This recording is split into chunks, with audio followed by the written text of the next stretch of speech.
नमस्कार मैत्रिणींनो, आज आपण करणार आहोत मिक्स भाज्या वापरून एक पौष्टिक नाश्ता. आता तेच आप्पे म्हणा किंवा इडली म्हणा किंवा पोहे उपमा ते तर काय दररोजच असतं. मग असं वेगळं काहीतरी मग काहीतरी खायला पण छान वाटतं, करायला पण मस्त वाटतं. तर मी एकदम पौष्टिक असा हा नाश्ता केलेला आहे. तर तुम्ही पाहू शकता, दिसायला पण किती छान दिसत आहे आणि टेस्टला पण खूप छान झालेला आहे. तर तुम्ही ह्याला नाव काही पण देऊ शकता, थालीपीठ म्हणा किंवा उत्तप्पा म्हणा किंवा काही म्हणा. मिक्स भाज्या वापरून, मी काही त्याला नाव ठरवलं नाही ना, काय नाही, मिक्स भाज्या वापरून काहीतरी करायचं म्हणून केलं. पण खूप छान झालं आणि खूप सोप्या पद्धतीनं. तर काय केलं, पोहे सुरुवातीला 1 वाटी पोहे स्वच्छ धुवून घेतले आणि 5 मिनटं त्याला भिजू दिले. तर हे मिक्सरवर बारीक करायचे आहेत आपल्याला. आता हे धुवून भिजते तोपर्यंत मी तुम्हाला साहित्य दाखवते.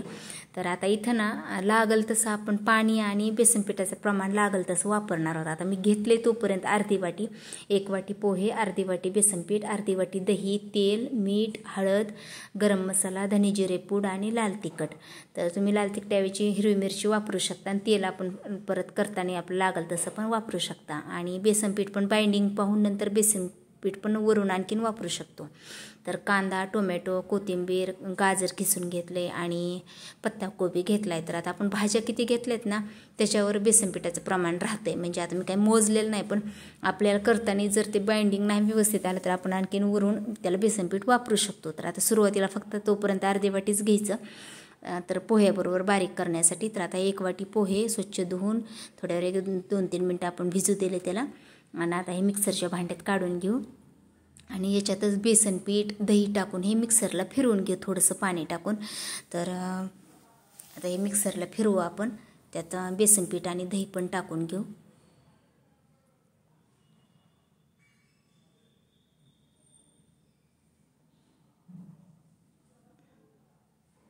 तर खूप छान झालं टेस्टला. माझ्या मुलाला तर खूप आवडलं खायला. तर नक्की करा तुम्ही पण. असं काही वेगळं काहीतरी खाऊ वाटलं असं खमंग असं, तर मग असं करायला काही हरकत नाही. तर पाणी मी तोपर्यंत थोडंच टाकले, आणखीन लागल तसं आपण नंतर पाहून टाकू. तर हे मिक्सरला फिरवून घेतलं. असं काय नाही बारीक व्हावं असं काय नाही, फक्त ते एकजीव व्हावं म्हणून आपण त्याला मिक्सरला फिरवून घ्यायचं, पोहे थोडेसे ही व्हावे म्हणून.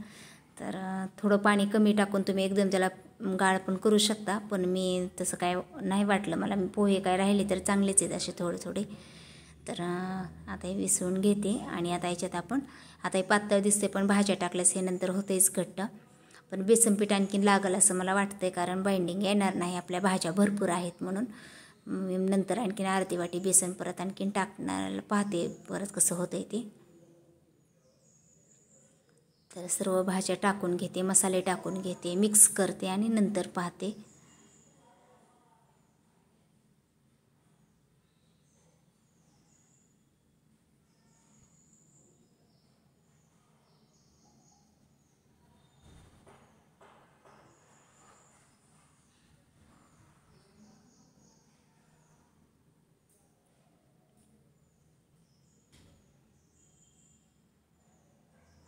तर थोडंसं भाज्या जास्त वाटायला थोडं पीठ आणखीन बेसन पीठ घ्यावं वाटायले. तर आधी मसाले टाकते आणि नंतर बेसन पीठ टाकते.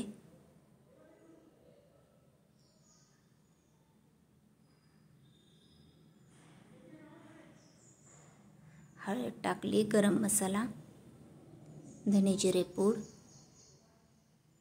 मीठ, लाल तिखट. हे चांगलं मिक्स करून घेते याला.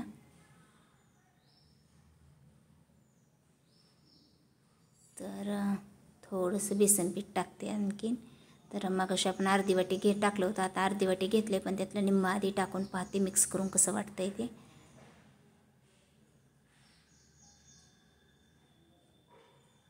तर आणखीन थोडंसं लागतेच, आणखीन ते सर्वच टाकते आता घेतलेलं.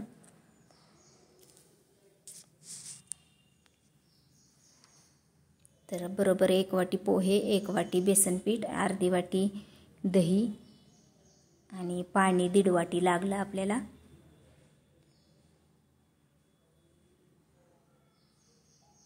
तर आता बेसन पीठ एक्स्ट्रा घेतलं आपण वरून म्हणून थोडंसं मीठ पण वाढविलं, नंतर मीठ कमी पडेल. आपण सुरुवातीला तेवढ्या हिशोबानेच मीठ टाकलं होतं, म्हणून आता आणखीन मीठ टाकलं थोडं.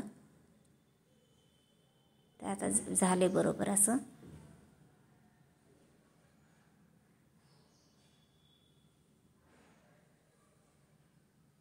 थोडंसं तेल टाकून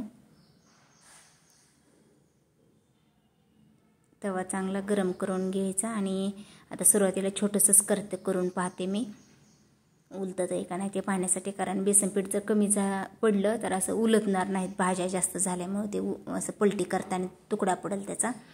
तर आता बारीक गॅस करून झाकण टाकून ह्याला ना बेसन पीठ असल्यामुळे आणि पोहे असल्यामुळे एक 5-6 मिनटाची वाफ देऊ चांगली. तर एक 5-6 मिनटांनी ना बारीक गॅसवर छान खालच्या साईडनं चांगलं शेकलं गेले, लगेच आपल्याला उडकायला येते. आता याला पलटी करू आपण. तर छान झाले. आता आपण हे छोटंच केले, आता दुसरं मोठं करू जरा साईजमध्ये.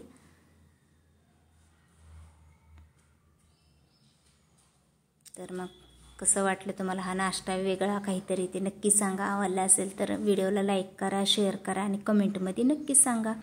आणि ज्यांनी माझ्या चॅनलला सबस्क्राईब केलं नाही ना त्यांनी माझ्या चॅनलला सबस्क्राईब करा. आणि असाही गरम गरम नाश्ता दह्याबरोबर खायला खूप छान लागतं. मी दही घेतलं त्याच्याबरोबर खायला. आणि हे छोटं केलं, आता मी मोठा करायला ठेवलेला आहे, एकदम आपल्या थालीपीठाच्या साईज एवढा. तर मस्त दिसते पण छान, खायला पण खूप छान झालेला आहे. तुम्ही पण नक्की ट्राय करून पहा.